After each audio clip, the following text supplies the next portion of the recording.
ಆತ್ಮೀಯ H16 news ಅರ್ಥಾತ್ ಹೇ ಸೀತಾರಾಮಿಗೆ ಸ್ವಾಗತ. ನಾನು ನಿಮ್ಮವ MI ಅಥವಾ ಮಲ್ಲಪ್ಪ ಚೋತಾವರ್. ಆದಮೇಲೆ ಕಾಂಗ್ರೆಸ್ನಲ್ಲಿ ಭಿನ್ನಮತ ಅನ್ನೋಕ್ಕಿಂತಲೂ ಮಂತ್ರಿಗಳು, ಉಸ್ತುವಾರಿ ಮಂತ್ರಿಗಳು ಮತ್ತು ಶಾಸಕರ ಮಧ್ಯೆ ಭಿನ್ನಾಭಿಪ್ರಾಯ ಹೆಚ್ಚಾಗ್ತಾ ಇದ್ದಾವೆ.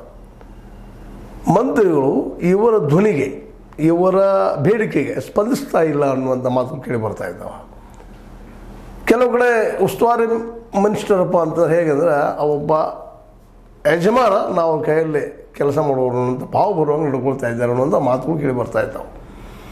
ಹೀಗಾಗಿ ಯಾರು ಯಾರ ಮೇಲೆ ಆರೋಪ ಮಾಡ್ತಾ ಇದ್ದಾರಾ ಅನ್ನೋದು ಕಡೆಗೆ ಲಿಖಿತವಾಗಿ ಬರೆದು ಕೊಡ್ರಪ್ಪ ಇದನ್ನು ಅನ್ನುವಂಥ ಮಾತನ್ನು ಇವತ್ತು ಸುರ್ಜೇವಾಲಾ ಅವರು ಹೇಳ್ತಾ ಇದ್ದಾರೆ ಆ ಎಲ್ಲ ಶಾಸಕರಿಗೆ.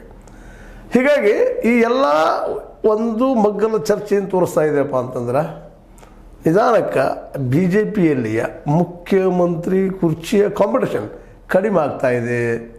ಸಿದ್ದರಾಮಯ್ಯನವರು ಒಬ್ಬರೇ ಮುಂದಿನ 2.5 ವರ್ಷದಿಂದ 5 ವರ್ಷ ಆಡಳಿತ ಮಾಡುವವರು ಅನ್ನುವಂಥ ಒಂದು ಗಟ್ಟಿ ಧ್ವನಿ ಅಲ್ಲೇ ನಿರ್ಮಾಣ ಆಗ್ತಾ ಇದೆ. ಕಾರಣ ಅಷ್ಟೇ, ಇತ್ತೀಚೆಗೆ ನಮ್ಮ ಲಕ್ಷ್ಮೀಬಾಯಿ ಹೆಬ್ಬಾಳ್ಕರ್ ಅವರು ಸಿದ್ದರಾಮಯ್ಯರ ಬಗ್ಗೆ ಭಾಳ ಮೃದು ಮತ್ತು ಗಟ್ಟಿ ಮಾತುಗಳನ್ನ ಆಡಿದ್ದಾರೆ. ಇಲ್ಲ, ಅವ್ರಲ್ಲಿ ಅಂಥ ಶಕ್ತಿ ಅದ, ಒಬ್ಬ ನಾಯಕರಿದ್ದಾರೆ, ಈ ರಾಜ್ಯದ್ದು ರಾಷ್ಟ್ರಮಟ್ಟದ ನಾಯಕರಿದ್ದಾರೆ, OBC ನೆಲೆಗಟ್ಟಿನೆಲ್ಲ ಅವರ ಮುಖ್ಯಮಂತ್ರಿ ಪದವಿಯನ್ನು ಬದಲಾಯಿಸುವಂಥ ಮಾತು ಅಲ್ಲೇನಿಲ್ಲ. ಅದಕ್ಕಾಗಿ ಅದ್ರ ಬಗ್ಗೆ ಯೋಚನೆ ಮಾಡುವಂಥದ್ದು ಏನಿಲ್ಲ ಅನ್ನುವಂಥ ಮಾತನ್ನು ಸ್ಪಷ್ಟವಾಗಿ ಹೇಳೋದ್ರಿಂದಾಗಿ ಸಹಜವಾಗಿ ಏನಾಗಿಬಿಡ್ತದಪ್ಪ ಅಂತಂದ್ರೆ, ಈಗ ಇದು ಲಕ್ಷ್ಮೀಬಾಯಿ ಹೆಬ್ಬಾಳ್ಕರ್ DK ಶಿವಕುಮಾರ್ ಅವರ ಬೆಂಬಲಿಗರನ್ನು ಹಿನ್ನೆಲೆಯಲ್ಲ, ಮೋಸ್ಟ್ಲಿ ಸಿದ್ದರಾಮಯ್ಯನವರ ಕುರ್ಚಿ ಇನ್ನಷ್ಟಕ್ಕಷ್ಟೇ ಆಗ್ತಾ ನಡೆದ. DKC ಅವರು ಸಹಿತ ಅದು ಬಿಟ್ಟಿದ್ದಾರೆ ಅನ್ನೋದು ಸ್ಪಷ್ಟ ಆಗ್ತಾ ಇದೆ. ಬೇಕಾದವ್ರು ಬೇಕಾದಂಗೆ ಹೇಳಿ ಗೋಧಿ ಮೀಡಿಯಾ ಅಂತೂ ದಿನನಿತ್ಯ ಇದನ್ನು ಏನಪ್ಪ ಅಂತ ಟ್ವಿಸ್ಟ್ ಮಾಡಿ ಹೇಳುವಂಥ ಕೆಲಸವನ್ನು ಮಾಡ್ತಾ ಇರ್ತದೆ. DKC ಮತ್ತು ಈ ನಮ್ಮ ಸಿದ್ದರಾಮಯ್ಯರ ಮಧ್ಯದಲ್ಲಿ ಒಂದು ಒಡಗು ಉಂಟಾಗಿದೆ ಅನ್ನೋಂಥ ಭ್ರಮೆ ನಿರ್ಮಾಣ ಮಾಡಲಿಕ್ಕೆ ಪ್ರಯತ್ನ ಮಾಡ್ತದೆ. ಭ್ರಮೆನೋ ನಿಜನೋ ಆ ಮಾತು ಬೇರೆ. 5 ವರ್ಷ ಮುಂದುವರೆದ್ರೆ ನಿಶ್ಚಿತವಾಗಿ ಅದು ಭ್ರಮೆ ಅನ್ನಬೇಕಾಗ್ತದೆ.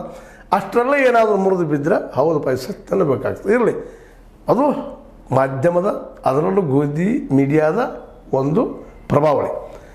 ಆದರೆ ಇಲ್ಲಿ ಕಾಂಗ್ರೆಸ್ ನಿಶ್ಚಿತವಾಗಿಯೂ ತನ್ನಲ್ಲಿರುವಂಥ ಇವತ್ತು ನೋಡಿ 142 146 ಜನ ಇವತ್ತು ಅದಕ್ಕೆ ಸಪೋರ್ಟ್ ಮಾಡಿದ್ದಾರೆ ಕಾಂಗ್ರೆಸ್ ಕರ್ನಾಟಕದಲ್ಲಿ. ಹೀಗಾಗಿ ತನ್ನ ಅಸ್ತಿತ್ವ ಉಳಿಸ್ಕೋಬೇಕಾಗಿದೆ, ಜೊತೆಗೆ ಒಳ್ಳೆ ಆಡಳಿತ ಕೊಡೋ ಪ್ರಯತ್ನ ಮಾಡಬೇಕಾಗಿದೆ ಅನ್ನೋದು ಕಾಂಗ್ರೆಸ್ಸಿನ ಇಂದಿನ ಅತ್ಯಂತ ತುರ್ತು ಅಗತ್ಯತೆ. ಇದು ರಾಹುಲ್ ಗಾಂಧಿ ಅವರಿಗೂ ಸ್ಪಷ್ಟವಾಗಿ ಗೊತ್ತದ.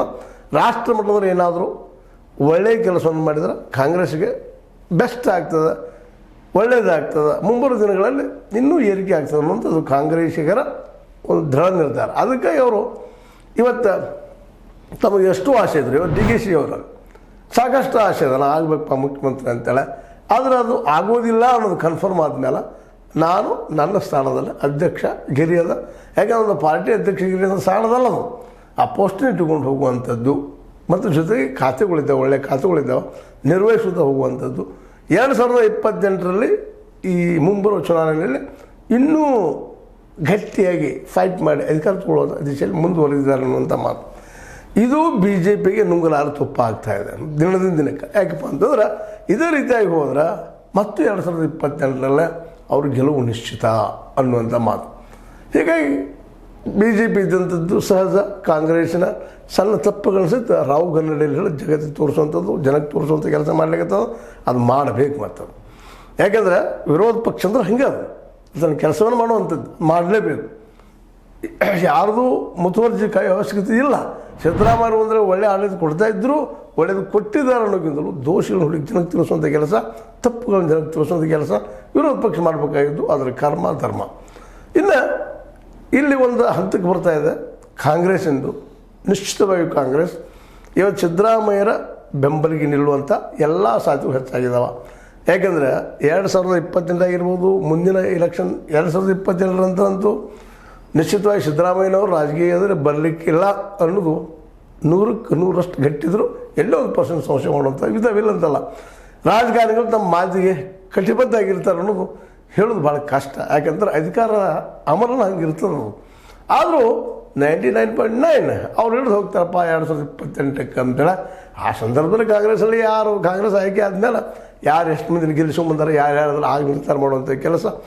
ಹೀಗಾಗಿ ಈ ಮುಖ್ಯಮಂತ್ರಿ ಚರ್ಚೆ ಇನ್ನಷ್ಟು ಮುಂಬರುವ ದಿನದಲ್ಲಿ ಕಡಿಮೆ ಆಗ್ತಾ ಹೋಗುವ ಎಲ್ಲ ಸಾಧ್ಯತೆಗಳಿದೆ. ಯಾಕಂದ್ರೆ ನವಂಬರ್ವರೆಗೆ ಆದ್ರೆ ಆಗಬೇಕು ಬದಲಾವಣೆ.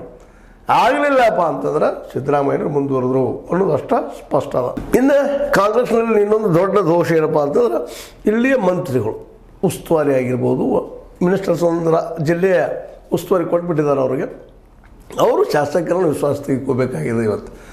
ಜೊತೆಗೆ ಸಿದ್ದರಾಮಯ್ಯನವರಾದರೂ ಸಹಿತ ಈ ವಿಷಯದಲ್ಲೇ ಶಾಸಕರ ಬೇಕು ಬೇಡಿಕೆಗಳು, ಅನುದಾನಗಳು, ಯಾಕೆಂದರೆ ಇವತ್ತು ಪ್ರತಿಯೊಬ್ಬ ಇವತ್ತು MLA ಆದಂಥವ್ರು ಖರ್ಚು ಮಾಡಿ ಆಗಿರ್ತಾರೆ. ಪಾರ್ಟಿ ಕೊಟ್ಟಿರ್ತದನೋ, ತಮ್ಮ ಫಂಡ್ ಹಾಕಿರ್ತಾರೋ, ಮಾಡಿರ್ತಾರೆ. ಅವ್ರು ತಮ್ಮ ಗಂಟೆ ಗಳಿಸಬೇಕಾಗಿರ್ತದೆ, ಅವ್ರಿಗೂ ಅನುದಾನ ಬೇಕಾಗ್ತಿರ್ತದೆ. ಒಂದಿಷ್ಟು ಕೆಲಸ ಮಾಡಿ ಒಂದಿಷ್ಟು ಮುಂದಿನ ಇಲೆಕ್ಷನ್ಗೆ ಗಂಟು ಕೂಡಿಸುವಂಥ ಕೆಲಸ ಮಾಡ್ತಾ ಇರ್ತಾರೆ. ಮತ್ತು ಅನುದಾನ ಬರಲಿಲ್ಲ ಅಂದರೆ ನಾಳೆ ಮುಂದಿನ ಇಲೆಕ್ಷನ್ ಅವ್ರು ಹೇಗೆ ಎದುರಿಸ್ತಾರೆ ಅನ್ನೋ ಭಯ ಅವರಿಗೆಲ್ಲ ಕಾಡ್ತಾ ಇರ್ತದೆ. ಯಾಕೆಂದರೆ ಎಲ್ಲ ರಾಜಕಾರಣಿಗಳಿಗೂ ಗೊತ್ತು ಪಾರ್ಟಿಯ ಫಂಡ್ ಮೇಲೆ ನಿಲ್ಲಕ್ಕಿಂತ ನಮ್ಮ ಫಂಡ್ ನಾವು ಮಾಡ್ಕೋಬೇಕು ಅನ್ನೋದು. ಯಾಕೆಂದರೆ ಸಹಜ ಮನುಷ್ಯನ ಸ್ವಭಾವ, ನಾವು ಉಳಿಬೇಕು ಮೊದಲ, ನಾವು ಉಳಿದ್ರೆ ಜಗತ್ತಪ್ಪ ಅನ್ನುವಂಥದ್ದು. ಆ ದಿಶೆಯಲ್ಲಿ ಇವತ್ತಿನ ಎಲ್ಲ 224 ಕ್ಷೇತ್ರದವ ಎಲ್ಲ MLAಗಳು ತಮಗೆ ಅನುದಾನ ಬೇಕು, ಕೆಲಸ ಬೇಕು, ಕೆಲಸನೂ ಆಗಿರಬೇಕು. ಜೊತೆಗೆ ತಮ್ಮ ಪಾರ್ಟಿ ಫಂಡ್ನೊಳಗೆ ತಮ್ಮ ಮುಂದಿನ ಫಂಡ್ಗೂ ಅನುಕೂಲ ಮಾಡ್ಕೋಬೇಕು ಅನ್ನುವಂಥ ದಿಶೆಯಲ್ಲಿ ಪ್ರತಿಯೊಬ್ಬ MLA ವಿಚಾರ ಮಾಡ್ತಾ ಇರ್ತಾನೆ. ಆ ದಿಶೆಯಲ್ಲಿ ಅವ್ರನ್ನ ಕರೆದು ಮಾತಾಡಿಸಿ ಚರ್ಚೆ ಮಾಡಿ ಅಭಿವೃದ್ಧಿ ಕೆಲಸ ಆಗಿರಬೇಕು, ಅವ್ರು ನಾಳೆಯ ಎಲೆಕ್ಷನ್ ಫಂಡು ಆಗಿರಬೇಕು. ಆ ದಿಶೆಯಲ್ಲಿ ವಿಶ್ವಾಸ ಹುಟ್ಟಿಸುವಂಥ ಕೆಲಸವನ್ನು ಇವತ್ತು ಸುರ್ಜೇವಾಲಾ ಅವರು ಮಾಡ್ತಾ ಇದ್ದಾರೆ ಅಂತ ಅನಿಸ್ತಾ ಇದೆ. ಯಾಕೆಂದರೆ ಸುರ್ಜೇವಾಲಾ ಅವರು ರಾಜಕೀಯವಾಗಿ ಭಾಳಷ್ಟು ಅನುಭವ ಪಡೆದಂಥವ್ರು. ಇವತ್ತು ದುಡ್ಡಿಲ್ಲದೆ ಯಾರೇನು ಮಾಡಲಿಕ್ಕೆ ಸಾಧ್ಯ ಇಲ್ಲ ರಾಜಕೀಯದಲ್ಲಿ ಅನ್ನೋದು ಎಲ್ಲರಿಗೂ ಗೊತ್ತಿರೋ ವಿಷಯ ಆಗಿದೆ, ಓಪನ್ ಸೆಕ್ರೆಟರೀಸ್. ಹೀಗಾಗಿ ಅವರು ಯಾರ ವಿರುದ್ಧ ನಿಮ್ಗೆ ಕಂಪ್ಲೇಂಟ್ ಕೊಡ್ರಿ, ಅವ್ರ ಕಡೆಯಿಂದ ನಾವು ಕೆಲಸನೂ ಮಾಡಿಸ್ತೀವಿ, ಜೊತೆಗೆ ನಿಮ್ಗೆ ಅನುದಾನ ಬಿಡಿಸ್ತೀವಿ ಅಂತೇಳಿ ನಿಧಾನಕ್ಕೆ ಒಂದೊಂದು ಅನುದಾನ ಬಿಡುಗಡೆ ಮಾಡುವಂಥದ್ದು, ಮತ್ತೇನು ಮಾಡುವಂಥದ್ದು, ಆದಷ್ಟು ಪಕ್ಷದಲ್ಲಿ ಒಡಕಿನ ಕಡಿಮೆ ಮಾಡುವಂಥ ಸಾಧ್ಯತೆಗಳನ್ನೆಲ್ಲ ಮಾಡ್ತಾಯಿದ್ದಾರೆ. ಹೀಗಾಗಿ ಕಾಂಗ್ರೆಸ್ ತುರ್ತು ಏನಾಗಿದೆಪ್ಪ ಅಂದರೆ ಇವತ್ತು ಸೇಫೆಸ್ಟ್ ಝೋನಿಗೆ ಬರ್ತಾ ಇದೆ ಅಂತೆ. ಇದು ಎಲ್ಲಿಯವರೆಗೆ ಅನ್ನುವಂಥದ್ದು ಮುಂದಿನ ಪ್ರಶ್ನೆ. ಏನೂ ಇರಲಿ, ಇವತ್ತು ಕಾಂಗ್ರೆಸ್ ಒಳಗೆ ಭಿನ್ನಮತ ಅದ, ಜಗಳ ಅದ, ಅನುದಾನ ಬೇಕು ಅನ್ನೋ ಶಾಸಕರ ದಂಡ ಭಾಳ ಅದ. ಜೊತೆಗೆ ಮಂತ್ರಿಗಳ ಮುಂದೆ ಸರಿಯಾಗಿ ವರ್ತಿಸ್ತಾ ಇಲ್ಲ ಅನ್ನೋಂಥ ಆರೋಪಗಳಿದ್ದಾವೆ. ಈ ಎಲ್ಲದರ ನಡುವೆ ಸಿದ್ದರಾಮಯ್ಯರು ಎಲ್ಲರಿಗೂ ನಾಯಕರಾಗಿ ಉಳಿದಿದ್ದರಿಂದಾಗಿ, ಸಹಜವಾಗಿ ಉಳಿತಿರುವುದರಿಂದಾಗಿ ಕೆಲವರು ವಿರೋಧಗಳು ಇದ್ದೇ ಇರ್ತದೆ. ಆದರೆ ವಿರೋಧಿಗೆ ಗೊತ್ತಾಗ್ಯದ ಸಿದ್ದರಾಮಯ್ಯರನ್ನ ಈ ಕೈ ಹೆಚ್ಚಿದ್ರೆ ಸರ್ಕಾರ ಬಿದ್ದು ಹೋಗ್ತದೆ, ಗೊಂದಲ ಶುರುವಾಗ್ತದೆ, BJPಗೆ ಇನ್ನೊಂದು ಹಾದಿ ಆಗ್ತದೆ. ಯಾಕಂತಂದ್ರೆ ರಾಷ್ಟ್ರ ಮಟ್ಟದಲ್ಲಿ ಇವತ್ತು ಪ್ರಬಲ ವಿರೋಧ ಪಕ್ಷ ಇರೋದನ್ನು ಕಾಂಗ್ರೆಸ್ ಕೊಟ್ಟ ಅಧಿಕಾರಗಳು ಸರಿಯಾಗಿ ಅದನ್ನು ಅನುಭವಿಸೋದ, ಸರಿಯಾಗಿ ನಡೆಸ್ತಾ ಹೋದ್ರೆ ಕೊಟ್ಟ ಕುದುರೆ ಏರದವ ಇನ್ನೊಂದು ಕುದುರೆ ಹೇಗೆ ಏರಿಯಾನು ಅನ್ನುವಂಥ ಒಂದು ಮೆಸೇಜ್ ಹೋಗೋದ್ರಿಂದಾಗಿ ಇವತ್ತು ಕಾಂಗ್ರೆಸ್ ಹೆಚ್ಚು ಅಲರ್ಟ್ ಅದ. ಅಲರ್ಟ್ ಇರೋದಕ್ಕೆ ಸಾಕ್ಷಿನ ಇವತ್ತು ಮುಖ್ಯಮಂತ್ರಿ ಪದವಿಯ ಒಂದು ಚಿತ್ತನ್ನು ನಮ್ಮ DK ಶಿವಕುಮಾರ್ ಅವರು ಕಡಿಮೆ ಮಾಡ್ಕೊಳ್ತಾ ಇದ್ದಾರೆ ಅನ್ನುವಂಥದ್ದು ಬಂದರೆ ಬರಲಿ, ಆದರೆ ಒತ್ತಾಯದಿಂದ ಅಲ್ಲ, ಪಕ್ಷ ಒಡೆದ ಅಲ್ಲ ಅನ್ನುವಂಥ ನಿರ್ಧಾರಕ್ಕೆ ಅವ್ರು ಬಂದಿದ್ದನ್ನು ನಾವು ಸೂಕ್ಷ್ಮವಾಗಿ ಅವ್ರ ಬಾಡಿ ಲ್ಯಾಂಗ್ವೇಜಿಂದ ಅರ್ಥ ಮಾಡ್ಕೋಬೇಕಾಗ್ಯದ ಅವ್ರು ಹೇಳೋ ವಿಷಯದಿಂದ. ಯಾಕೆಂದ್ರೆ ಅವ್ರು ಸ್ಪಷ್ಟವಾಗಿ ಹೇಳ್ತಿದ್ದಾರೆ ಮುಖ್ಯಮಂತ್ರಿ ಕುರ್ಚಿ ಖಾಲಿ ಇಲ್ಲ ಅನ್ನುವಂಥ ಮಾತನ್ನು. ಈ ಮಾತಿನಿಂದಾಗೆ ಸಹಜವಾಗಿನ ಸಿದ್ದರಾಮಯ್ಯ ಸರ್ಕಾರ 5 ವರ್ಷ ಮುಂದುವರಿತದೆ. ಜೊತೆಗೆ ಈ ಸರ್ಕಾರ ಒಳ್ಳೆಯ ಕೆಲಸಗಳು ಮಾಡಲಿಕ್ಕೆ ಪ್ರಯತ್ನ ಮಾಡ್ತದೆ.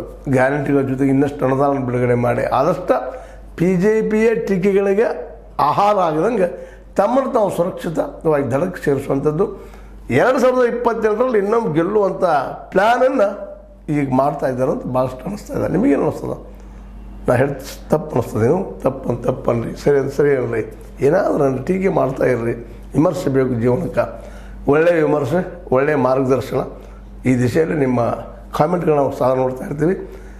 ಜೊತೆಗೆ ಸಬ್ಸ್ಕ್ರೈಬ್ ಮಾಡೋದು ನಿಲ್ಲಿಸಲಿಕ್ಕೆ ಹೋಗ್ಬೇಡ್ರಿ, ಶೇರ್ ಮಾಡೋದು ಬಿಡ್ಲಿಕ್ಕೆ ಹೋಗ್ಬೇಡ್ರಿ ಅಂತ ಹೇಳ್ತಾ H16 ನ್ಯೂಸ್ ಅರ್ಥಾತ್ ಸೀತಾರಾಮನ್ ಸತ್ಯದ ಕೈಗಳಲ್ಲಿ ವಂದನೆಗಳು.